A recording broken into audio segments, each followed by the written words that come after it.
Hello, Facebook, YouTube, and Instagram land. We're back, and this is the only way that we could get it to work without having to do some research to see how. Apparently, they have it where you can have a guest on Instagram Live now, Oh well. but I don't ever go live over there. I always do it on Instagram now. I just said Instagram. Apparently, they have it on Facebook where you can have a guest on Facebook Live. I see. But I've been away from Facebook mostly. I usually just like post stuff over there. Right. I've never went live over there. So I stay on Instagram. So I didn't know that you could do that. I didn't know how to do that. But we finally got on here. So this works. It's great. How are you? Lisa made it over here. I knew she'd make it. I'm doing good. How have you been, Chad? I'm doing fine. Good. Good. Is it cold where you're at? I forget. Where are you from? I forget. We're around Dallas area. Oh, it's not cold there then, is it? You've got great weather. Like 55 today. Yeah, that'd be nice. Yeah, it's nice. Hi, Patty. I'm glad to see you made it over here. Thank you. It has been so cold here. It's like in the 20s. And that's too cold for me. Oh. When it gets below 50, I'm like done. Right. I'm done. I can't handle the cold weather. Not for me. I need to move to the beach somewhere. Yeah. And every time I say that, my dad's like, well, you can move down here because he lives in Florida. So that'd be great. I'm like, that's a little too hot for me. Florida. Yeah. Well, I mean, it's really nice in the spring and the fall and not bad in the wintertime at all. But in the middle of the summer, it is scorching. Yeah. It's scorching hot, but it's all good. For anyone that does not know my guest, this is Chad Roland. He is a musical phenomenon. Yeah. Singer, songwriter, gospel music, country music, probably whatever else you want to sing. Had him on before, but it was on the gospel show. So we wanted him to come back on the regular show. And he's going to sing some of his other stuff for us. Right. So it's going to be a treat tonight. I'm excited about it. You want to go ahead and start us off with one? Sure. I could just song. Okay. This is a song that it's just been released by a guy named Andrew Sevner. Andrew was on The Voice, and he's doing an album, and this was a single that he had just put out. And I wrote this with my good friend Jerry Glidewell.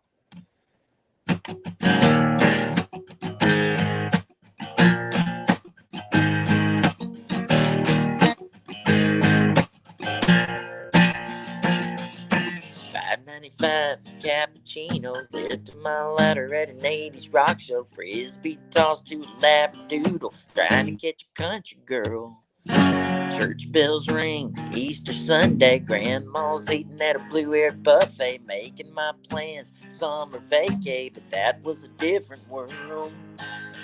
Do you remember the good times? Those days were brighter than sunshine, sky high. And we danced to the sound, getting lost in the crowd. Before this world put a medical mask on me, 2019 BC.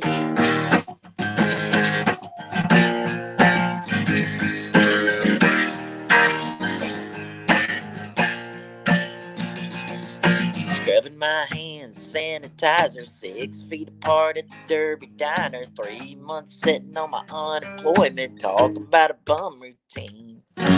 Soon call coming, crazy cousin, TV dinner in the toaster oven, wiping that buggy, grocery shopping, mama's in quarantine. Do you remember the good times? Those days were brighter than sunshine, sky high.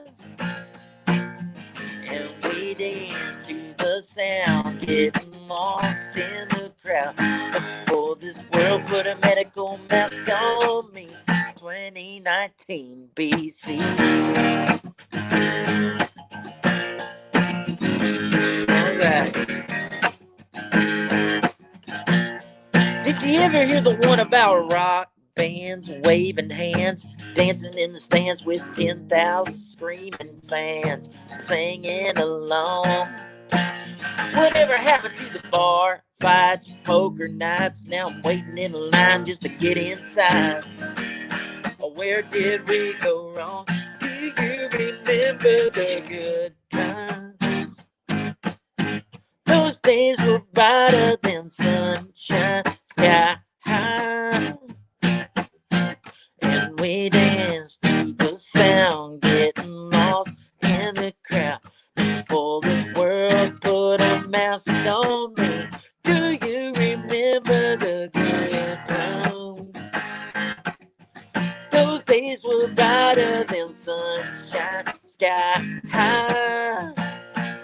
And we danced to the sound, getting lost in the crowd. Before this world put a medical mask on me.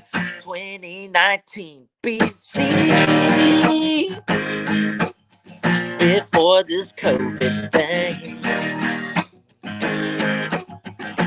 Alright. Na na na na na na. Hey, na na na na na na. Na na na na na na. Na na na na na na. 2019 BC. Yeah. Like that. I like that. I went blank there for a little bit because I had to get rid of a rude commenter. Oh, a rude commenter? Yeah. What did they say? I don't like rude people. I don't handle rude people well. And he come on here. He said, "What is this?" Well, I said, "This is Chad Roland with Route 6." Da, da, da, da, da, da, da, da. And he said, "Don't quit your day job." Day job. Oh. I don't know if he was talking to me or to you, but I was like, probably to me. Well, if it's me, I don't have a day job, so. And if it's Chad, evidently he missed the part where you wrote that song. Well, each to their own. If he doesn't like your singing, go away. Because I do. Well, you know, here's the deal. I like to write them. I like your voice. Oh, thank you so much. So if somebody else doesn't jive with it, go away somewhere. Why do you have to make a rude comment? I don't tolerate people like that very well. It usually takes a lot. Well, no, it doesn't. I get riled up pretty easily. I was going to say it usually takes a lot to get me riled up. It depends on the situation. Yeah. Sometimes I will take a lot before I blow up. Right. I have no tolerance for rudeness or bullying. None at all. None. So like comment one, I'm like on jump. I can't. No. I mean, I heard the whole time growing up, if you have nothing nice to say, just don't say nothing at all. And I try to live by that. Yeah. I try my very, very best to live by that. But I understand not all people were raised that way. Right. Shame on them. Not all people are going to dig it. You know, that's well, yeah. And, you know, I get that. We can have different tastes in music and that's fine. And you can even have different taste within the genre. You know, a lot of people don't like old country. Right. I love old country. Oh, me too. I love it too. I mean, I remember one day, and I forget how old I am because, you know, all the up and comers are like young enough to be my children. Right. So I forget the age difference a lot of times. So true. What a shame. Right. Thank you. Patsy said, I am lightly biased and support Chad 100%. I do too, Patsy. Thank you. Thanks, Patsy. Oh, yeah. Everybody is coming to your defense on here. Oh, yeah. So they're like, we're not taking that either. No big deal. Exactly. Well, y'all, they could have been talking about me.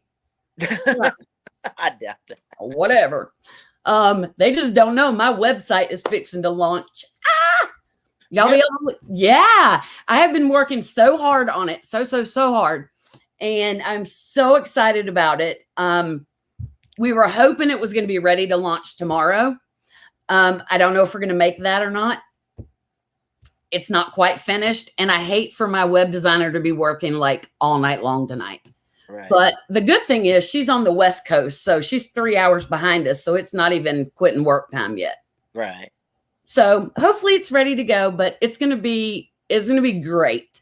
A lot of great things when that comes out that I'll have to fill you in on. Great. Yeah. Can't but wait. I am super excited about it. Thank you, Patsy. I'm super excited about it. It's been a long time coming. Been working on it hard. But anyway, I remember saying something to someone the other day, one of the musicians that I was talking to, I can't remember who it was, but I said something about Conway Twitty. And they're like, who's that? I'm like,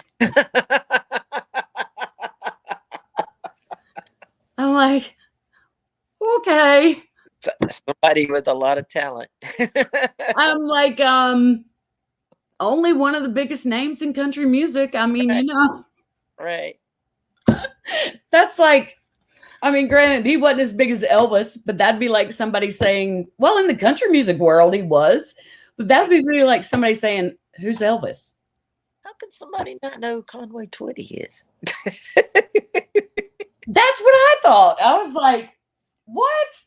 But I mean, I like all genres of music. And oh, you do. We talked about that. Yeah. And even within the same genre, like I said, there's so much difference between old country and new country. Sure.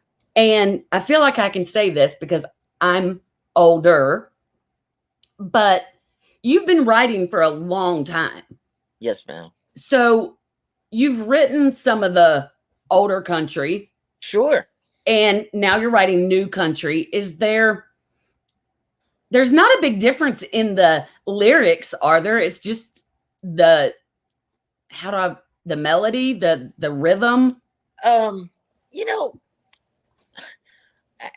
When we sit down and try to write, I'm always just looking for a new sound, a new feel, just something a little different.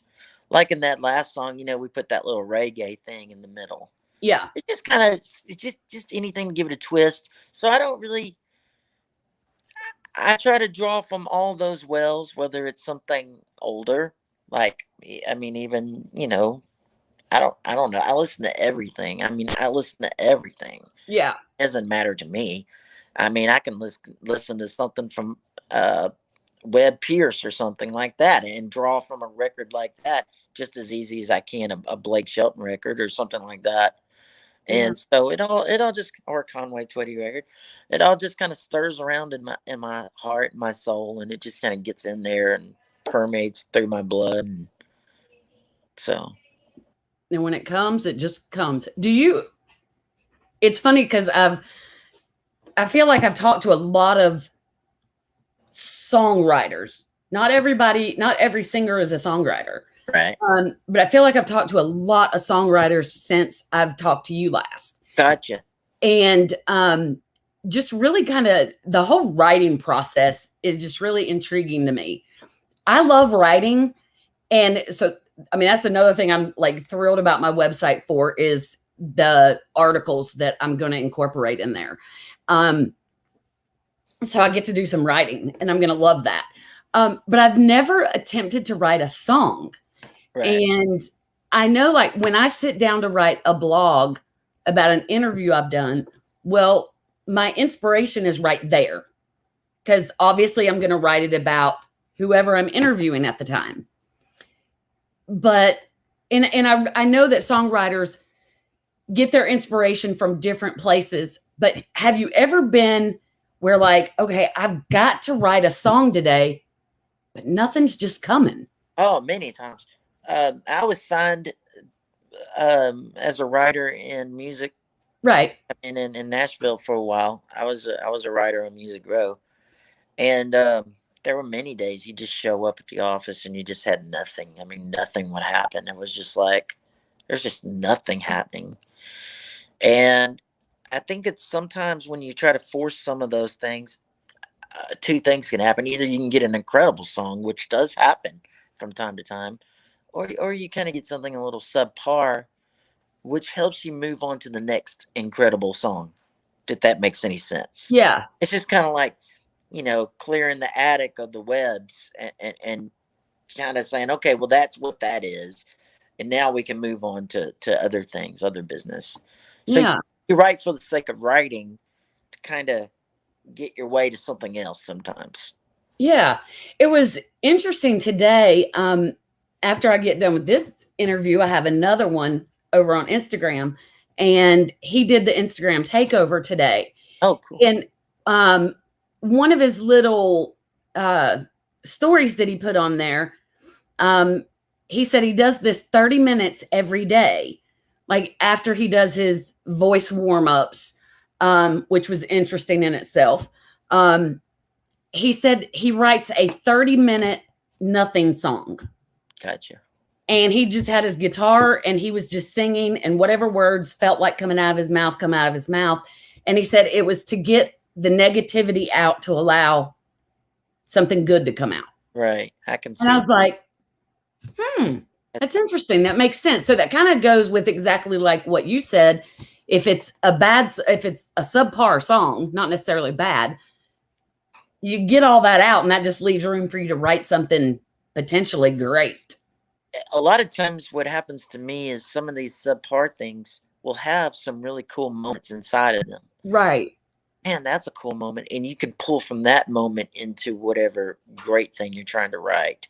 Yeah. Yeah. The whole thing collectively might not be good, but parts of it. That definitely happened to me a lot when I was starting to write. When I really was starting to kind of delve in, we'd write a bunch of just stuff that was almost, I mean, we call it trash. It just wasn't great. But there would be these little moments that were just like little golden pieces that were like, but we can use that, we can use this, we can definitely build on this idea and make something. I think a lot of people too, they just sit down with a great hook and hope that everything else will kind of fall into place. We Right. work on every lyric, every word matters. That's something we say. Yeah. We really try to nail down we want you to feel something when you hear the song. Obviously that guy felt something. He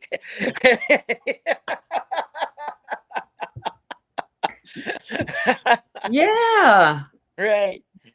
Rudeness. Well, he won't be back because I blocked him. Oh, no.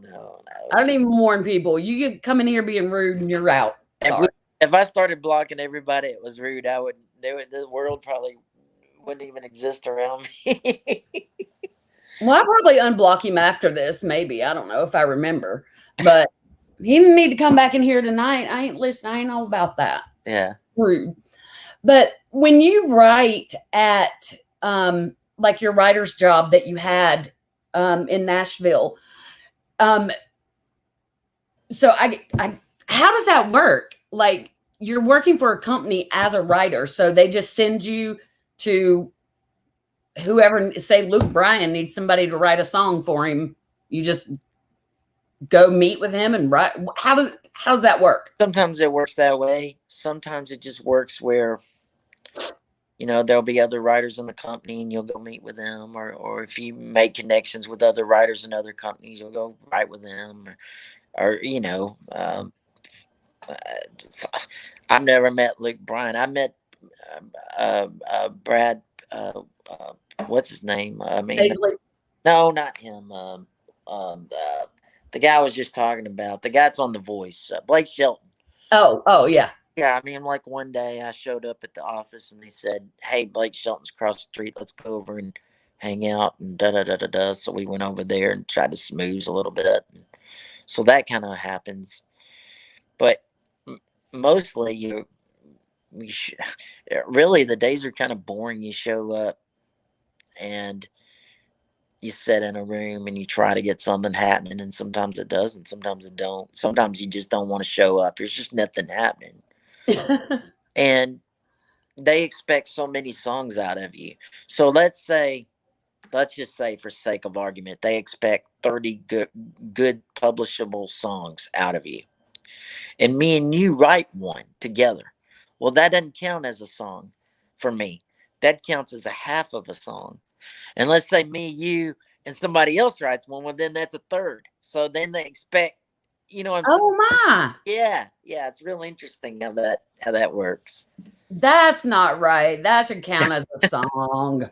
Well, you know, the guy that hired me, he told me, he said, "This is what we expect. Here's what our real expectations are. Just give us good songs. Just Yeah. good songs."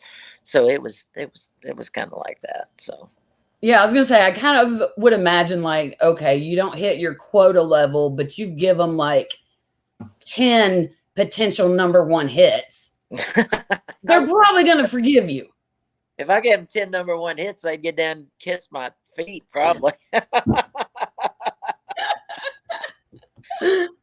Well, I'm just throwing numbers out there. I don't know. If I got one number one, they'd probably be like, "Dang, this is great!" You know, we'd be on fire. We got 2 number ones, 10 number ones. Woo, we'd be doing okay. Yeah. Well, you never know. I mean, you never know what's going to come out of a song. You never know. Yeah, I mean, you don't know. You might think, and that's what's so funny about it. You might think it's a trash song, but right. somebody else could take it and sing it or play it or whatever and make it a number one. You know, or vice versa. Yeah. Yeah. You just never know. Yeah. Because I mean, I hear stories all the time of like, well, thank goodness so and so turned this song down. And then, this performer ends up with it and it's become a huge hit. But I mean, I get it. Some songs like don't fit to a certain person. I was talking to T. Graham Brown. He recorded a song of mine not too long ago. And he said that he had written the song Hell and High Water with another good friend of his who had a connection to Kenny Rogers. And T. Graham told me, he said, "Man, here I am. I'm out there pitching this song like crazy, Hell and High Water." And he said, my buddy tells me later, he said, "Well, we could have got that to Kenny." It didn't matter. He wound up recording the thing and went to number one for him. So, Yeah. It's crazy. It's just crazy. Yeah. The music industry is just crazy. It is. It's for sure. It is a crazy thing for sure. Well, obviously, I mean, you don't work for the company in Nashville anymore. But so do you just songwrite on your own, or like the song that you just sung, you said you wrote it. I can't remember his name. I'm sorry, but Jerry Gladwell. Yeah. Isn't he the one that wrote Hurricane Highway with you? Yes, he is. We write a lot of stuff together. He's my guy that I go to. He's your writing buddy. He is. We've been writing now since about 2001 together. Oh, wow. Mm-hmm. All right. So y'all probably finish each other's sentences then, or write the same lines. we gotten ourselves into some really interesting songs for sure, and we definitely become closer. Yeah. Yeah. Sure. So do y'all like, what is your songwriting process now? I imagine it's much more laid back and you don't have that pressure on you to put out a certain number. So it's more relaxed. Now we work with a publisher out of LA, actually. And his name is Rex Benson. So we're still kind of under the pressure of trying to turn out good material. We want to do the best we can. Rex has done great for us. He's the one that got us the Hurricane Highway stuff. And we have, I think, 3 songs on their album coming out, and we've done really well. Their last single, we had Heart Condition, and now they have a song out called Ride This Road with Me, which we wrote as well. So we, cool. And then I was talking about Andrew Sevner. He just got signed to a really cool little deal, and we have 6 songs on his newest album coming out. Oh, wow. So I gotta be sure to check that out.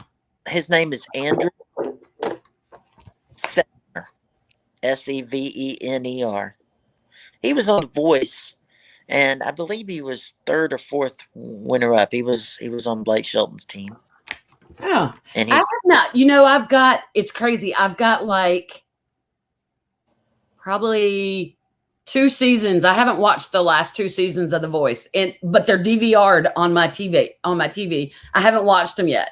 right. So I don't know. I'm gonna go back and watch them because it's funny. Because now that I'm like in this industry a little bit, and I interview all these up and comers that I know are going and trying out for things like The Voice and American Idol, it'll be so much fun to be able to watch one of those shows and me know one of the contestants. Yeah, for sure. Yeah. Well, Andrew, he's just a great artist, a great kid. He's just got a great head on his shoulders. They've got some big plans for him coming up. He's going to be releasing his first national radio single coming up. They still haven't quite narrowed down exactly what it is. We're actually in the running with 2 songs for it, but the beautiful thing is we've got 6 songs on the album, so including the one I just sang you. So yeah. So it's pretty cool. Now that one's not released yet. The one you just sang. You can go find it on Spotify. It is okay. 2019 BC is the name of that little song. You can find it on Spotify. Go check it out, or whatever platform you're into. Go check it out. He's just great. He's awesome. I love it when I listen to Heart Condition now, and I'm like, I not only know the guy that sings that, but I know the guy that wrote that. That was a fun ride for sure. That was Jerry. I can imagine. That song is so fun. I love it. Do you like that one? I love that song. Good. Well, we can do that song. We can do that one. Yeah, that song is so much fun. I remember when I had him on the show, and he sang that. I was like, that song is it. And he was telling me he had actually told me about you then. And I was like, so that was wild then when Lisa reached out, and I was like, no way, this is cool. I mean, I love that I can get like when the singer doesn't write the song, that I can also connect with the songwriter. Sure. So then I get like 2 different sides of it, Right. So it's really cool. We were blessed when they picked it up. We were really excited. I remember that the publisher, he called me.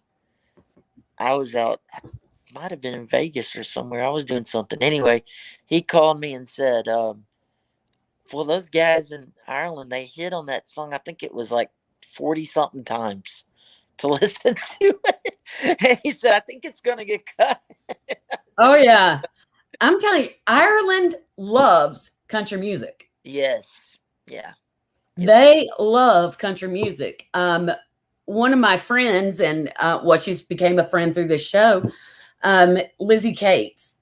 They are in love with her over there. Yeah. I mean, they're absolutely in love with her, and she's like made it to the number 1s on their charts. It's great. Yeah. Yeah, it's really good for her, but they are in love with country music in Ireland. I'm telling you. It's so I don't know, have you ever had someone pick up a song that you've written that you didn't think was going to go anywhere at all? Yeah, a couple of times. A couple of times. Well, this isn't the perfect example, but Andrew picked up a couple that not that I didn't think were good songs, but they were written probably about 2011, 2010. They had been sitting around that long. Yeah. And he picked them up for his album. One of them is called Mississippi Rain. And I like that title. Oh, thanks. Not that I wonder why it's something called Memphis Rain or something like that. And I thought, well, there's probably 20 billion Memphis Rains. And I thought, well, what about Mississippi?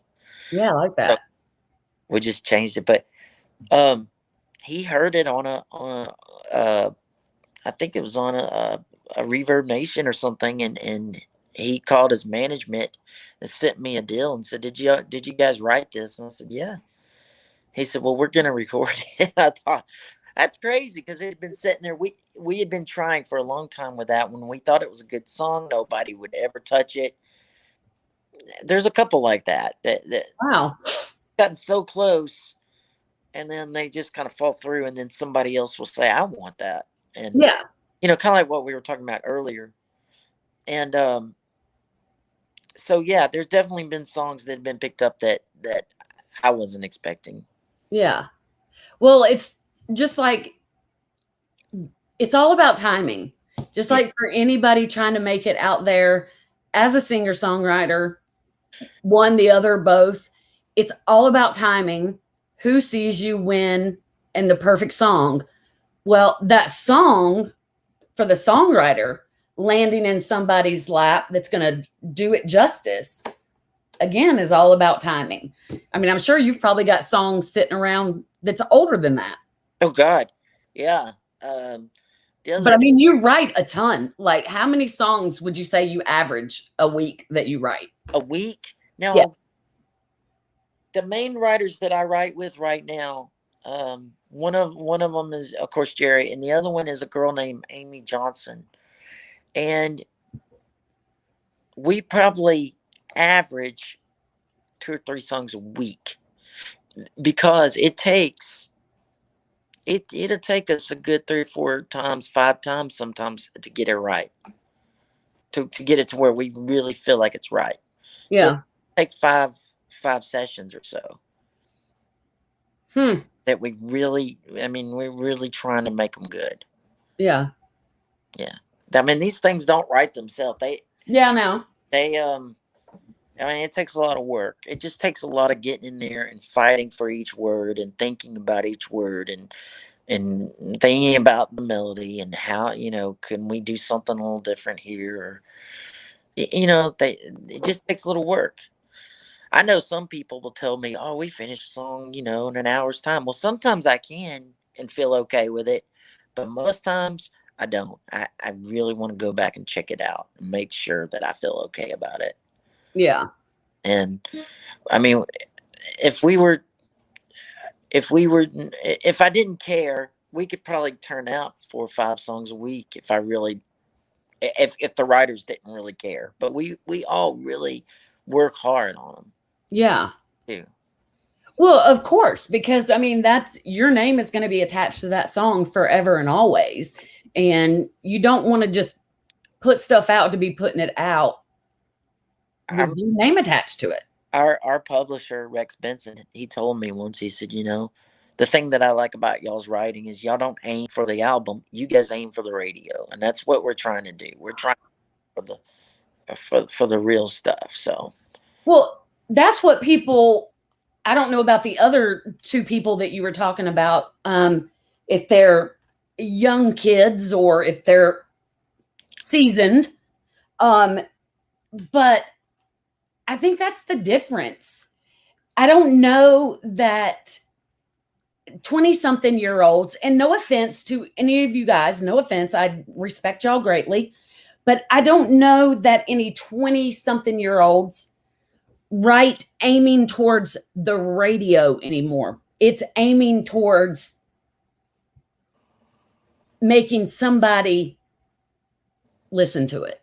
right, If that makes sense. right, Because they don't have to aim towards just the radio anymore because of Spotify, Apple, Pandora, sure, YouTube, all that stuff.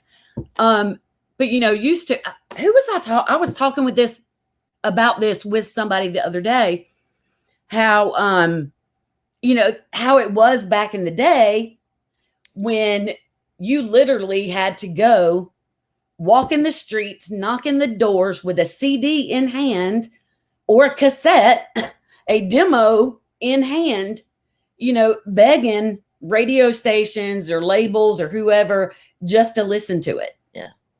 And now a lot of people don't even make CDs anymore. They don't even bother. I think that a lot of people, a lot of writers today, um, like you say, I mean, if you go the Spotify way, and that's great. I mean, when I say we're aiming for radio, obviously we want people to listen to things on streaming platforms as Yeah, well. yeah, yeah. Um, but I'm always aiming for the single. And I feel like a lot of these young kids, they're almost writing, either they'll find a great hook and they'll just surround it with whatever, or they're very indulgent with the way they write. It's self-indulgent just for themselves, and there's nothing wrong with that. There's nothing wrong with that. It's just not the way I'm trying to write. I'm Right. really trying to connect with listeners, connect with um, other people. I mean, there's nothing wrong with either way. I mean, Well, and that's true. And I might have said what I meant very poorly. no, So no, no, don't know if I confused or certainly did not mean to insult anybody. That was not my intention. no. I think anybody that can write a song is Talent. super talented. It takes a lot to write something for sure. But yeah, I mean, you have to have the right reason and the right goal in mind. And each song, you know, you might write a song that's geared towards this group of people or this, you know, this demographic versus this demographic. Right. And then you might write another song and it's going to be the complete opposite. Total You got to stay consistent with it. You can't mix them up. Yeah. That's at least what I think anyway, Right. as a listener. I think that artists who are trying to find their sound is trying to find their own demographic for sure. Yeah. With being a songwriter, and that's primarily what I consider myself, more than a singer or a musician or anything else. I think you can be that chameleon and do whatever you want, and hopefully it'll catch on somewhere. But you know, as an artist, when I think about things in artistry and what I want to do as an artist, let's say if I want to put out an album, there is certain, I'm looking for that unique thing that's going to set me apart from other people. And being a songwriter, you can be a little less, you can,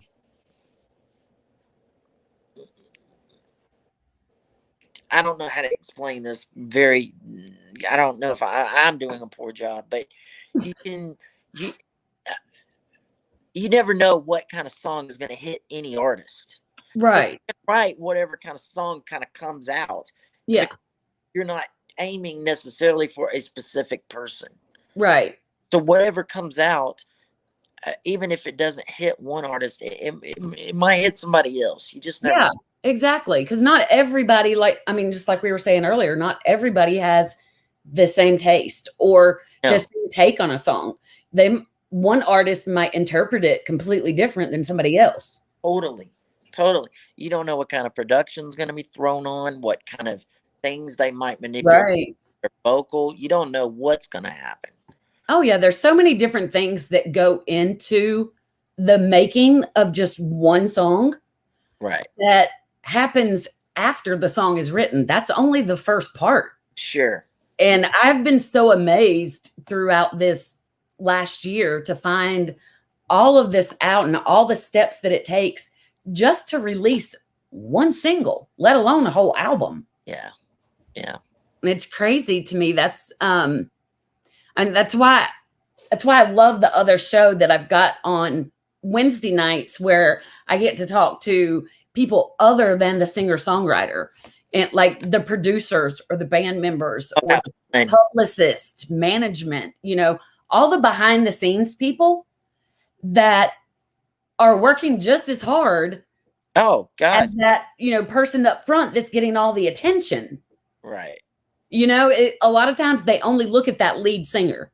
That's right. They don't look at the rest of the band or the road crew or the truck driver that got them there, or, you know, all the behind the scenes people. And there are a ton. It takes a ton yeah. to make it work, to make it go around for sure.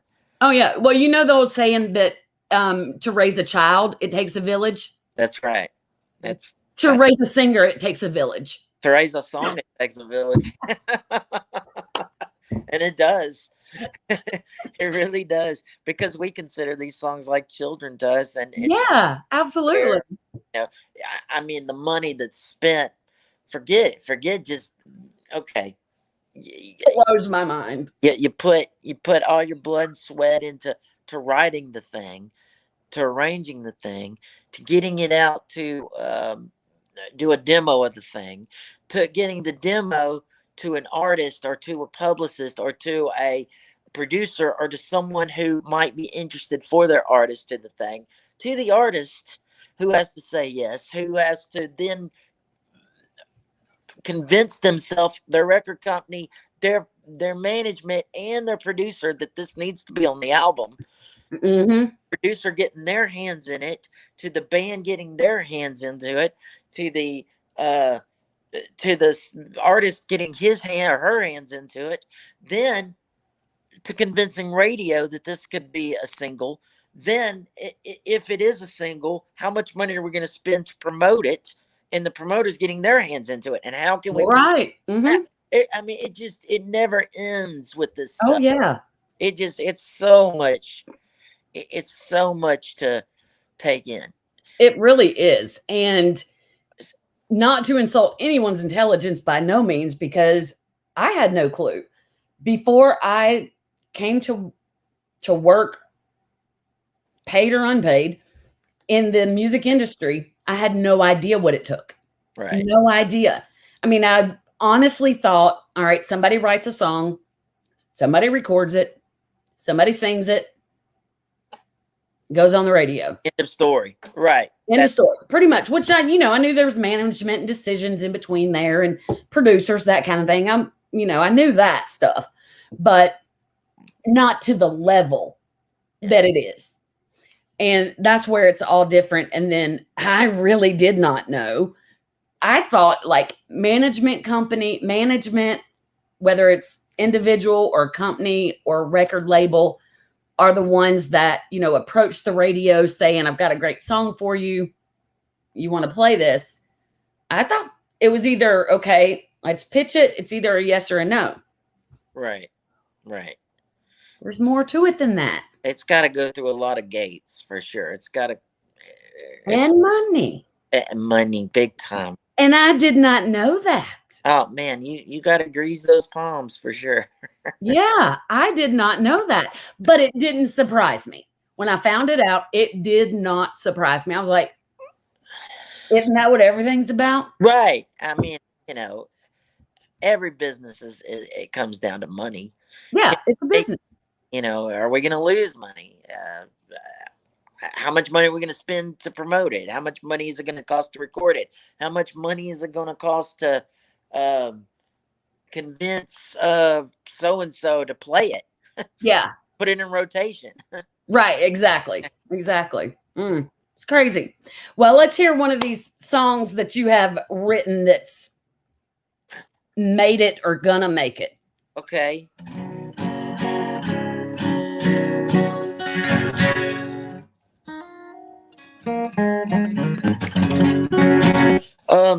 This song, I'll play a Heart Condition. Yeah.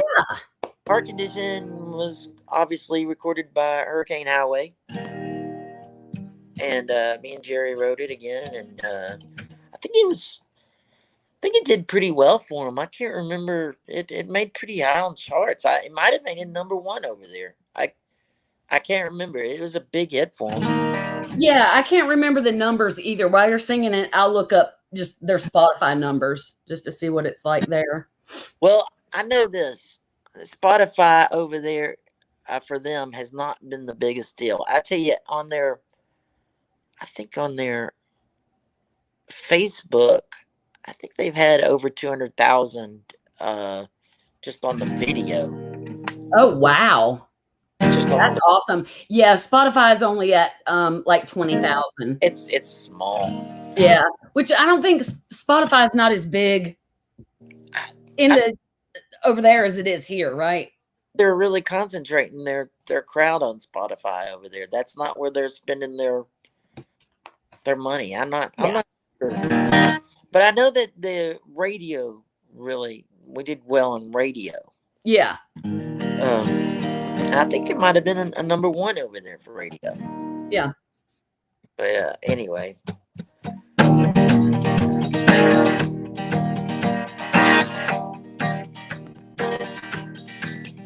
I got a heart condition. condition. I got a new definition, the meaning of love. Oh, what a rush. I'm a true believer, burning up with a fever. I can't stop the flame. There's fire in my veins. The day that I met you, I could not forget that look. You gave me your number, no wonder now, baby, I'm hooked. It's like a billion stars filling up my eyes. Big bang boom on the 4th of July. You love this town. No, I ain't coming down. It's like a five-figure song on the radio. Silver bullets shooting down the rock and roll, and we crank it loud. You know I love that sound. I can't shake the symptoms, and you got the perfect prescription. I got a heart condition. I got a heart condition. You're revving up my engine, begging for more. Put your foot on the floor. Got the moon on the horizon, and a little swig of lightning, it's burning my tongue. Honey, look what you've done. This beautiful feeling, oh baby, it's stealing my breath. But there's no use to save me, you're crazy, is stuck in my head. It's like a million stars filling up my eyes. Big bang boom on the 4th of July. You love this town. Hey, I'm not coming down. It's like a five-figure song on the radio. Silver bullets shooting down that rock and roll, and we crank it loud. Girl, you know I love that sound.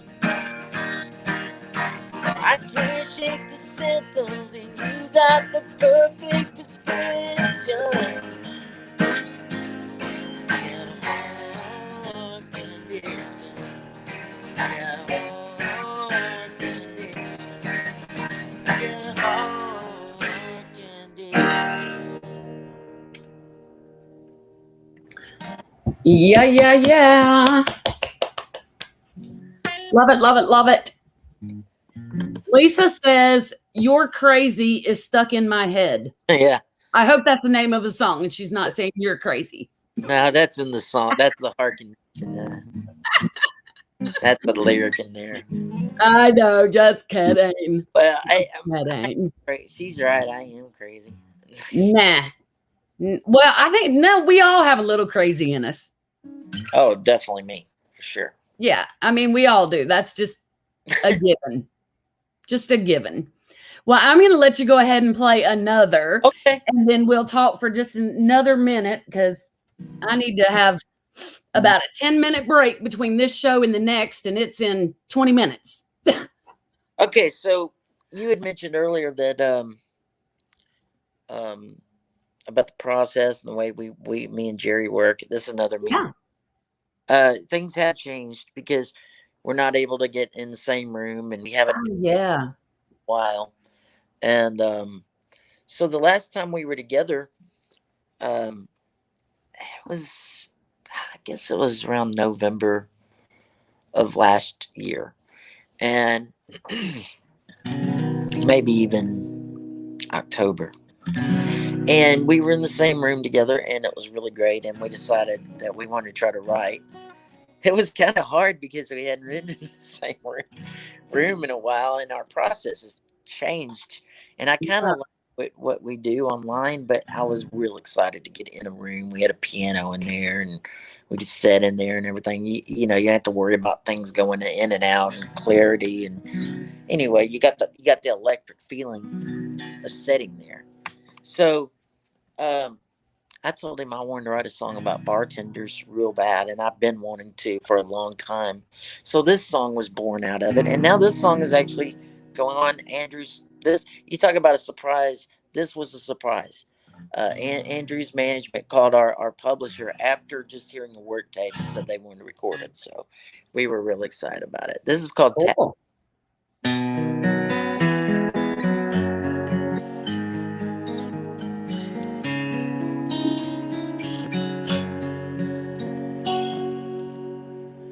6 nights a week, and it's come to this. I lean on this bar and a jar full of tips. Smell of cheap aftershave and stale cigarettes. There's Maggie and the girls, yeah, it's ladies' night. 2-for-1 doubles in that neon light. Just lost little lambs in a world full of pickup lines. I can be your friend, I can be your doctor. Drowned all your secrets in Davy Jones' locker. Pick up the pieces and put them together. It's just another night for me. Punch that old jukebox and spin a few records. Dust off those stories, the ones that we treasure. I can call you a cab, I can cash out your tab when you're ready to leave. Yeah, I'll be around if you're keeping tabs on me.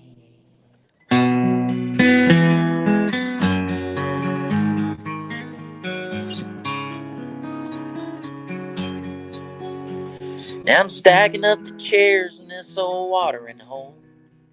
And last call was 2, last calls go.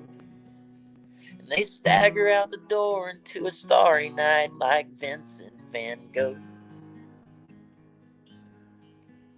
I've been slinging drinks, I've been pouring advice, mixing conversation over whiskey and ice. And these spirits can haunt your soul when there's nowhere to hide. I can be your friend, I can be your doctor. Drowned all your secrets in Davy Jones' locker. Pick up the pieces and put them together. It's just another night for me. We can punch that old jukebox and spin a few records. Top off your bourbon, it'll make you feel better. Call you a cab, I can close out your tab when you're ready to leave. Yeah, I'll be around if you're keeping tabs on me.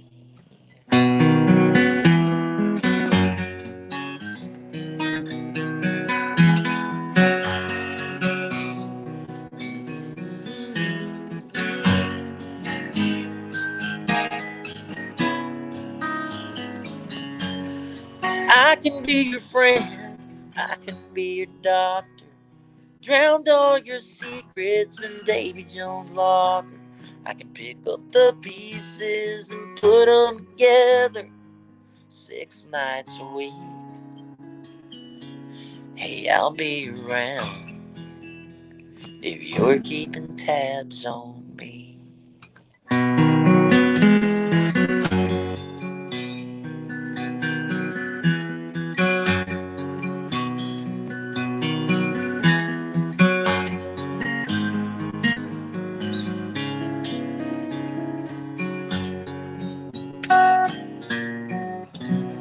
There you go. I absolutely love that.